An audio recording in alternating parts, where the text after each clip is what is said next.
Good afternoon. It's Sunday, the 14th of June. I'm Erin Viner. This is IBA News, broadcasting from Jerusalem. A Palestinian man reportedly throwing a firebomb was killed this morning when an IDF jeep flipped over while trying to dodge the explosive device and crushed him. Meanwhile, the military is investigating an incident in the West Bank yesterday where soldiers were filmed beating a Palestinian man during rock-throwing riots. We get more from IBA's R.A. O'Sullivan. The army says it was a routine arrest raid against wanted Palestinian militants, this time carried out at dawn in the village of Kafar Malik near Ramallah. Violent stone-throwing clashes ensued, and at one point a Palestinian man hurled a firebomb at an IDF jeep. The driver swerved to avoid it, hit the man, and then crashed into a wall and overturned, trapping him underneath, the army said. Local residents denied the army's version and told Reuters that the man, aged 21, was simply walking to his job at a chicken farm when he was run down on the main street. Meanwhile, the video footage of IDF soldiers beating a Palestinian man over the weekend is getting worldwide coverage. This incident, as filmed by Palestinian cameramen, happened during violent unrest by dozens of Palestinians near the Jalazoun refugee camp north of Ramallah on Friday. The soldiers from the Kfir battalion were pelted by some 50 to 70 stone-throwing Palestinians in the area. Soldiers fired tear gas at the rioters. At one point, a Palestinian man identified as Shadi al-Rabashi got involved into an altercation with a squad of IDF troops. According to the Palestinians, the soldiers beat him after he complained to them for firing a tear gas grenade toward his house. At one point, he was smacked in the head with a rifle butt, handcuffed, and detained. It was not clear what sparked the argument. The IDF spokesman issued this statement. Those involved will be brought before a battalion commander for clarification and questioning regarding the incident, and if needed, we will take significant steps against them. Preliminary investigation gives the appearance that their behavior is not consistent with that expected of IDF soldiers. Government officials today issued a report arguing that the 2014 conflict with Gaza was lawful in a move aimed at preempting the release of findings by a United Nations war crimes investigation that has been dismissed by Prime Minister Benjamin Netanyahu as a waste of time. Here with the details is IBA's diplomatic correspondent, Ellie Wogelenter. The report issued by the Foreign Ministry this afternoon on Operation Protective Edge in Gaza last summer said that the civilian death toll resulted from the conditions in which the fighting took place. It said the Gaza war in particular involved high-intensity, protracted hostilities, including close-quarter combat and intensive urban warfare, exacerbating the risk of harm to civilians within the combat area. Such harm was also the direct result of rockets and mortars that were launched towards Israel from within the Gaza Strip, but which fell short. Furthermore, the report said much of what may have appeared to be indiscriminate harm to civilians or purely civilian objects was in fact legitimate attacks against military targets located within densely populated civilian areas. Moreover, many of the civilian casualties were actually part of the military operation of these terrorist organizations. Prime Minister Netanyahu, who was handed the report this morning, praised it, saying, "Whoever wants to know the truth, let them read this report. This presents the true facts that the actions carried out by the IDF were done in accordance to international law. Whoever wants to continue with baseless blaming of the State of Israel, let them waste time reading the report by the UN Commission. We, for our part, will continue protecting our soldiers, and they will continue protecting us." The government has been working on the report and debating the timing of its release for weeks. It was originally scheduled for release in March when the UN Human Rights Commission report was set to be released itself.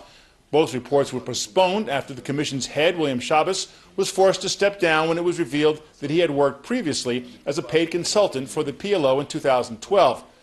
Israel refused to cooperate with the UN Council probe from the outset, charging that the Commission is tantamount to a kangaroo court whose conclusions were determined before the investigation even began. Its report, which is expected to be released this week, possibly as early as tomorrow, is expected to be the basis of any Palestinian war crimes case against Israel before the International Criminal Court. Over the weekend, a blue-ribbon panel of former diplomats and military experts who did have access to Israeli political and military leaders issued a report that will be presented to the UN Human Rights Council, saying that the IDF did act within the boundaries of international law. Netanyahu also said at the cabinet meeting today that he had received information that world powers were accelerating concessions to Iran as the deadline for a comprehensive nuclear deal by June 30th approaches. Iran has backed away from the agreements apparently reached in Lausanne, Netanyahu told his ministers. Unfortunately, the reports that have reached us from the world powers show that they are accelerating their concessions to Iran every day, This deal looks worse. It isn't too late to pull together and reject this bad deal and to demand a better deal. National Security Advisor Jesse Cohn flew today to Washington, where he will meet with his American counterpart, Susan Rice, and with other American officials to discuss the deal being formed and to reiterate Israel's resistance to it. Netanyahu, meanwhile, is heavily invested as the Likud Central Committee members are voting today on the current primaries arrangement.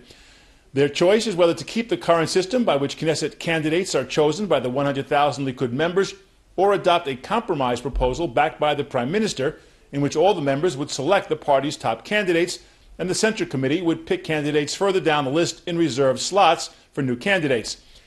Netanyahu expressed concern over the weekend that the Likud's hold on power could be in jeopardy if the party's Central Committee members vote to give themselves the right to choose the entire Likud list for the next Knesset. And he noted that if the Central Committee members elect the Likud's top MKs, ministers would be prohibited by law from speaking to committee members. According to one court ruling, if ministers help the Central Committee members, they could be subjected to 3 years in prison. Some 3,700 members of the Likud Central Committee are eligible to vote today at 10 polling stations across the country until 10 o'clock tonight. Results are expected tomorrow. Erin? Thanks for that report. And in other news, thousands of Israeli Druze held protests in the Galilee last night, demanding that the government assist their brethren across the border in Syria. The crowd chanted that they would not remain silent in the face of slaughter. For the past few weeks, the community has been collecting money, clothing, food, and other staple supplies to send into Syria to help those under increasing threat from the Nusra Front and Islamic State jihadists. The situation has become even more urgent given reports of a recent massacre by the Nusra Front. Last week, during his meeting, following recent reports that at least 20 Druze were massacred by the Nusra Front in the northwest province of Idlib. According to Haaretz newspaper, Prime Minister Netanyahu last week urged the visiting chairman of the U.S. Joint Chiefs of Staff, General Martin Dempsey, to boost U.S. aid to Syria's embattled Druze minority. Netanyahu reportedly told Dempsey that the situation in Jabal al-Druze is dire, amid rising fears that the community will be massacred because of its traditional support for the government of Syrian President Bashar al-Assad. Israel has reportedly ruled out military intervention in the crisis, but has not discounted the possibility of sending assistance if dictated by the situation. Turkey has closed the Achakale crossing to thousands of desperate Syrians seeking to escape escalating fighting between Kurdish forces and the Islamic State. Turkish security used water cannons and fired warning shots at 1,500 Syrians massed at the southeast crossing this weekend in the divided border town of Tel Abyad on the Syrian side, which is now held by the Islamic State. A reported 13,000 civilians flooded over the border this past week, and Ankara is now seeking to limit its one-time open-door policy that, until now, permitted nearly 2 million people to seek refuge in Turkey since the outbreak of Syria's civil war in 2011. While speaking at the Achakale border crossing, Deputy Prime Minister Numan Kurtulmuş announced that the new entries will be considered now only in case of humanitarian tragedy. And as Tehran and 6 world powers face the impending June 30th deadline, Iranian President Hassan Rouhani insists that a final nuclear deal is within reach. Speaking at a press conference in the Islamic Republic, Rouhani reported that progress is being made in the negotiations, although some gaps still remain. While he conceded that his country will grant United Nations monitors managed access to military sites as part of a future deal, including the collection of environmental samples, Rouhani vowed that it will not permit its state secrets to be jeopardized under the cover of international inspections. Speaking on the second anniversary of his election, the Iranian president went on to express his continued commitment to his plan of constructive engagement with the outside world. Minister of Culture and Sport Miri Regev is rejecting a petition signed by several hundred artists and actors against many of her recent statements and actions, by saying that her critics have no idea what her policies will be and that their opposition is not based on facts and is devoid of culture. She vowed to continue work in keeping with her beliefs and advance culture in accordance with the law, respect for mankind, and love of the land. The head of the Meretz faction, Zahava Galon, is also accusing Regev of suborning the culture ministry to her own politics. During a meeting with local artists last week, Regev reportedly spoke of seeing former Beatles singer Sir Paul McCartney waving the British flag on stage at a London concert she attended in 2011, and the UK's Telegraph newspaper published comments from her saying that his patriotism should serve as a role model for Israeli performers. She is also said to have announced her taking of personal control in the setting of criteria for which arts, culture, and sports groups will receive public funding, saying that it's not mandatory for the government to support culture. In an interview with Israel Television's Yaakov Achimeir, renowned U.S. professor Alan Dershowitz gave his suggestion about how Israel should battle the boycott, divestment, and sanctions movement. Every time an effort is made to expose Israel to BDS, boycott, divestment, and sanction, the supporters of Israel ought to say, interesting idea, BDS, boycott, sanctions. Why don't we see who else should be subject to boycotts and sanctions? Why don't we boycott China? Why don't we boycott Russia? Why don't we boycott Argentina? Why don't we boycott Chile? Why don't we boycott Cuba? Why don't we boycott Turkey? And begin to list countries in the world whose human rights records are so much worse than even the worst case scenario about Israel, to make it clear that singling out the nation state of the Jewish people for sanctions is a form of bigotry. You cannot just focus on Israel. There's a great story about the president of Harvard University in the 1920s when he wanted to impose a quota against Jews. And he said, the reason we can't have more Jews at Harvard is because Jews cheat. And a very prominent alumni wrote a letter and said, but President Lowell, Christians cheat too. And he wrote back and said, you're changing the subject now. We're talking only about Jews. You cannot talk only about Jews. You cannot talk only about the nation state of the Jewish people. If you want to talk about boycotts, the worst first. You have to boycott the worst first. Compare Turkey, for example, to Israel. Turkey is no longer a democracy. It is an autocracy. It is led today by a virulent anti-Semite who blames his problems on the New York Times being Jewish-controlled. He is a man who has engaged in massive human rights violations, threatening to put journalists in prison. Let's boycott, divest, and sanction from Turkey.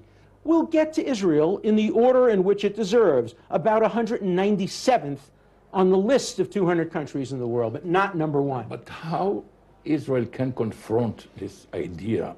By telling the truth, by admitting Is it enough to tell the truth? The truth is always a good beginning, but you have to proceed from there, and you have to be smart.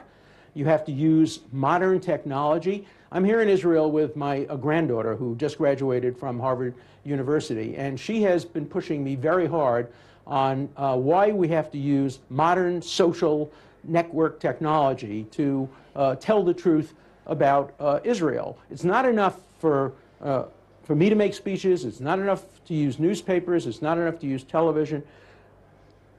The Israel advocacy must go to young people based on what they read, what they access. And I've learned a lot in this visit to Israel about that, and when I get back to the United States, I'm planning to try to implement that. Professor Dershowitz, what is the mood in American campus, in American universities, among the young generation? There are very loud voices against Israel. The loud voices are led by people of the hard left, many of them Jewish. The worst offender, the single worst offender in making the case against Israel is a group of former Israeli soldiers called Breaking the Silence, which has acted incredibly irresponsibly by refusing to name sources, by refusing to be specific, by making all kinds of overgeneral and false allegations. How do you assess are they doing a damage to Israel? They're doing tremendous damage to Israel because they're not telling the truth, and they're not putting their criticism in context, and because most people don't have the ability to criticize them. After all, they come onto the campus and they say, hey, we're not only Jewish, we're Israelis, and we served in the army. So you must believe what we're saying is true. There's only one small problem. It's not true. What they're saying is a combination of out-of-context allegations, gossip, reported misstatements, and yet they're widely believed. They're invited to come to American synagogues. They're invited to come to Jewish groups on campus. And they make a case that helps those who would delegitimate and demonize and make Israel into a pariah nation. You know, the criticisms they're making could be made of every army in the world. Egypt has announced the new Suez Canal will be inaugurated on the 6th of August as excavation and dredging work led by the Army proceeds at full steam and is expected to conclude on July 15th. The $8 billion waterway is aimed at expanding and expediting trade along the fastest shipping route between Europe and Asia. Cairo is hoping to double the capacity of vessels and raise revenue to $13 billion by 2023 over the current amount of about $5 billion. It runs parallel to the old Suez Canal, which was opened 145 years ago. Although the pharaohs of ancient Egypt were the first to forge canals through the landmass to connect the Mediterranean and Red Seas so that navigators wouldn't have to sail around the Horn of Africa. And now taking a look at local finance. With no foreign currency trading on Sundays, the shekel remains the same, while share prices on the Tel Aviv Stock Exchange started off the trading week in the minus column. Here's a look at the afternoon numbers.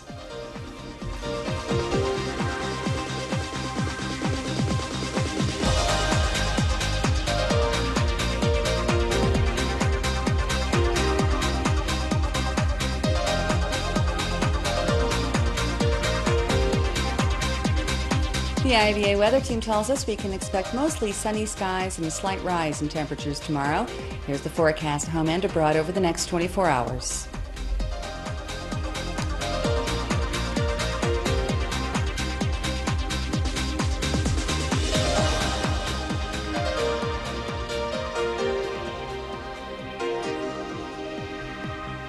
Thank you for being with us this afternoon. We hope you'll join us again tomorrow when I'll be back to bring you the latest breaking news from Israel. I'm Erin Viner, wishing you a wonderful evening and shalom from Jerusalem.